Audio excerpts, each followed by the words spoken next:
और इस वक्त हमारे साथ शिवसेना के नेता शैलेश पांडे भी जुड़ गए हैं। शैलेश पांडे, शहनवाज हुसैन को आपने सुना, वो साफ तौर पर ये कह रहे हैं कि शिवसेना तो बगावत कर रही है कांग्रेस के खिलाफ खड़ी होकर।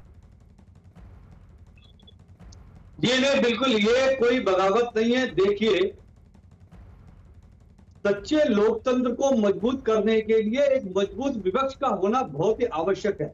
और संजय राउत जी ने जो अभी सावना में संपादकीय के माध्यम से कहा है, वो एक तरह से लोकतंत्र को मजबूत करने के लिए एक सक्षम और मजबूत विपक्ष होना चाहिए, ऐसी उनकी स्पष्ट भूमिका है।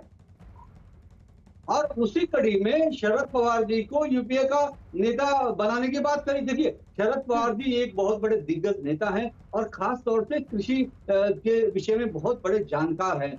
और आज उनके अनुभव की देश की आवश्यकता है, देश को आवश्यकता है और यूपीए को और मजबूत करना है। तो शरद पवार जैसे नेताओं का शैलेश जी समझाइए ना, फिर शरद पवार को भी समझाइए, एनसीपी को भी समझाइए। शैलेश पांडे जी, आप जवाब दीजिए।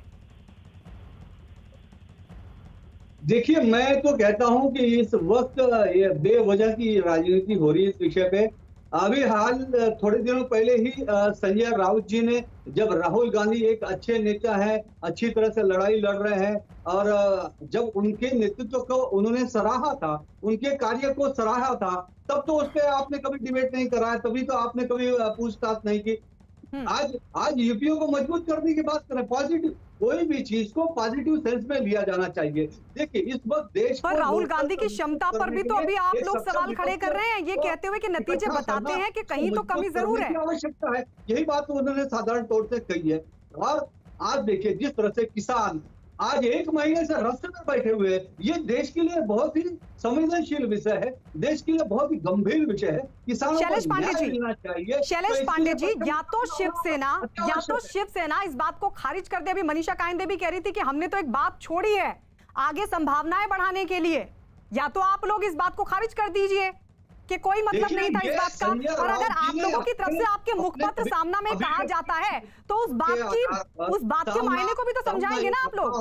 वहां पर उन्होंने अपने राय रखी, विचार रखा, सलाह रखा। सुनना न सुनना ये दूसरों का काम है, अन्य का काम है। लेकिन राजनीति में, लोकतंत्र में व्यक्ति की अभिव्यक्ति की स्वतंत्रता होती है। संजय राउत जी ने अपने विचार रखे और ये विचार रख के चर्चा खत्म, दूसरों पर निर्भर करता है। शैलेश पांडे जी, तो क्या ये विचार रख के अब चर्चा खत्म इस बात की?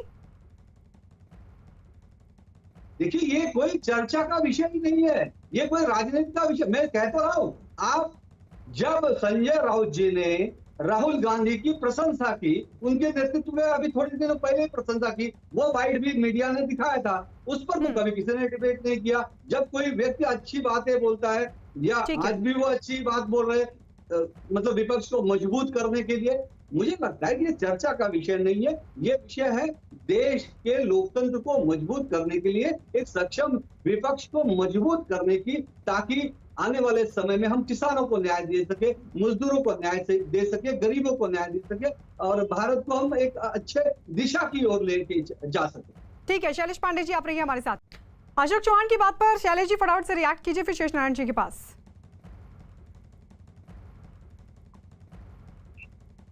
देखिए, मैंने पहले ही कहा कि ये जो विषय है, ये विषय बहुत ज्यादा इसको तूल देने की आवश्यकता नहीं है। जब विपक्ष की अलग अलग पार्टियां होती हैं, हर पार्टियां एक दूसरे के विषय पर अपनी बात रखती है, अपनी राय रखती है, और इसमें भी संजय राउत जी ने अपनी राय रखी है। अब मानना न मानना ये उस पार्टी पर निर्भर करता है। यहाँ पे तो किसी ने आदेश तो दिया नहीं है कि आप ये आदेश का पालन करिए। उन्होंने अपनी राय रखी, राय को माने नहीं माने ये उनके ऊपर डिपेंड करता है। और हम किसी भी पार्टी के अंदरूनी मामले में दखलंदाजी, शिवसेना का हमारा कोई ऐसा मकसद नहीं है, न तो हम किसी को कहेंगे।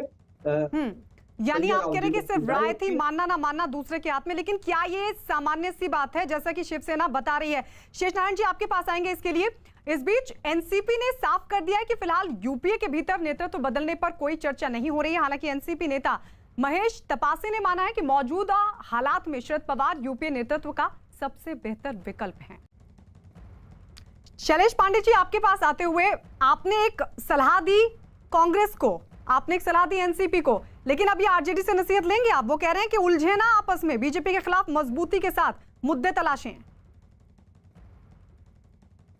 जी देखिए, वही वही बात तो हम भी कह रहे हैं कि यहाँ पे ये मुद्दा नहीं है, इसको तूल नहीं देना चाहिए, इसमें उलझना नहीं चाहिए, बल्कि लोकतंत्र की मजबूती के लिए विपक्ष कैसे मजबूत हो, इसके दृष्टिकोण में उस ओर काम होना चाहिए कि कैसे नेतृत्व को मजबूत किया जाए, कैसे विपक्ष को संगठित किया जाए, कैसे एक संगठित विपक्ष होकर हम जो सत्ताधारी हैं उनके खिलाफ हम पर काम ऐसा कर करके, सकते हैं। ऐसी राय देके, इस तरह की बात छोड़कर तो आप बीजेपी को ही फायदा पहुंचा रहे हैं। बीजेपी को सूट कर रहा है। शेष नारायण जी जो कि वरिष्ठ पत्रकार है वो कह रहे हैं कि आपको तो क्या हासिल होगा, क्योंकि जो राय आपने रखी एनसीपी खारिज कर रही है, कांग्रेस तो आक्रामक तरीके से उसको नकार रही है, लेकिन फिर आपको क्या मिल रहा है?